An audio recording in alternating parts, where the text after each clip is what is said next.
مولانا ضیاء الرحمن صاحب سے درخواست کروں گا کہ وہ مختصر وقت میں اپنے جذبات کا اظہار فرمائیں۔ اللہ اکبر، اللہ اکبر، لا الہ الا اللہ واللہ اکبر، اللہ اکبر وللہ الحمد۔ عظمت صحابہ دراصل اللہ تبارک و تعالی کی توحید کی سربلندی کے لیے ہے۔ اگر صحابہ اکرام کا انکار کر دیا جاتا ہے تو نبی اکرم صلی اللہ علیہ وسلم نے جو بدر کے موقع پر کہا تھا پھر اسلام کا کوئی وجود نہیں رہتا، پھر اسلام کا کوئی وجود نہیں رہتا۔ الحمدللہ اہل حدیثوں آپ کو مبارک ہو کہ آپ نے ثابت کیا ہے اور اہل کراچی نے ثابت کیا ہے کہ حب صحابہ میں اہل حدیث کسی سے پیچھے نہیں ہے۔ آج الحمدللہ اللہ تبارک و تعالیٰ آپ کے اوپر فخر کر رہے ہوں گے، اللہ تبارک و تعالیٰ آپ کے اوپر فخر کر رہے ہوں گے فرشتوں کے درمیان میں۔ من عاد لی ولیا فقد آذنتہ بالحرب، جو اللہ تبارک و تعالیٰ کے اولیاء کی جنگ ہے وہ اللہ تبارک و تعالیٰ کی اپنی جنگ ہے اور آپ اس جنگ کا حصہ ہیں۔ ہم بالکل برداشت نہیں کریں گے کہ امن پاکستان کے اوپر کوئی سمجھوتا کریں۔ پاکستان کی بنیادوں میں ہمارا خون ہے۔ علامہ اقبال رحمہ اللہ کا فرمان ہے، دراصل شہید نوالہ کوٹ کا مقدس لہو قرارداد پاکستان ہے۔ ہم پاکستان کی بنیادوں میں ہیں، ہم اسے کبھی بھی عراق بننے نہیں دیں گے، ہم اسے شام نہیں بننے دیں گے، ہم اسے یمن نہیں بننے دیں گے، ہم اپنی اخلاقی اقداروں پر ضرب نہیں لگنے دیں گے، ہم صحابہ اکرام پر تان نہیں ہونے دیں گے۔ صحابہ اکرام پر تان کرنا دراصل اہل بیت پر تان کرنا ہے، ہم اہل بیت پر تان نہیں کرنے دیں گے۔ جس طرح علی داماد ہیں نبی اکرم صلی اللہ علیہ وسلم کے، اسی طرح عمر داماد ہیں علی کرم اللہ وجہہ کے۔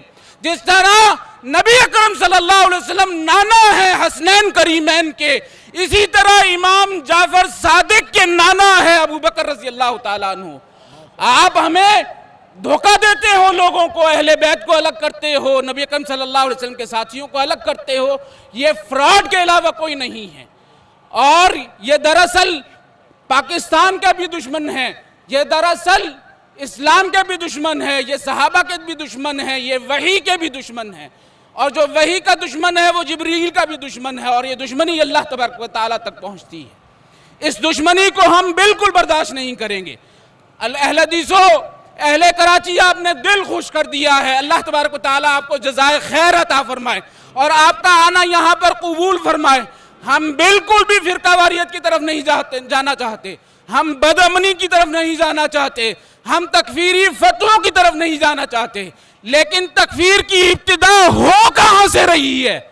تکفیر کی ابتدا کافر، یہ صحابہ اکرام کو کافر قرار دینا، اس کی ابتدا کہاں سے ہو رہی ہے؟ یہ جو امن پیغام تھا، یہ جو اسٹیٹ کا پلان تھا، یہ اس کے بھی مخالف ہیں۔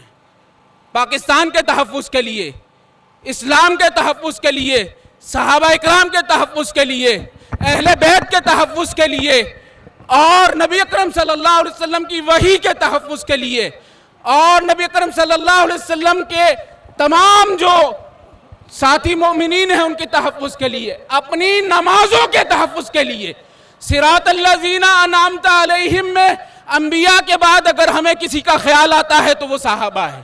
السلام علینا وعلی عباد اللہ الصالحین میں جو اتھنٹک لوگ ہیں وہ یہی صحابہ ہے۔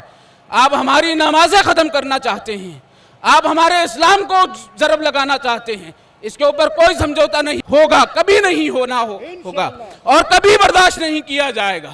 شان صحابہ، شان صحابہ، شان اہل بیت، شان اہل بیت، شان تابعین، پاکستان، پاکستان، پاکستان۔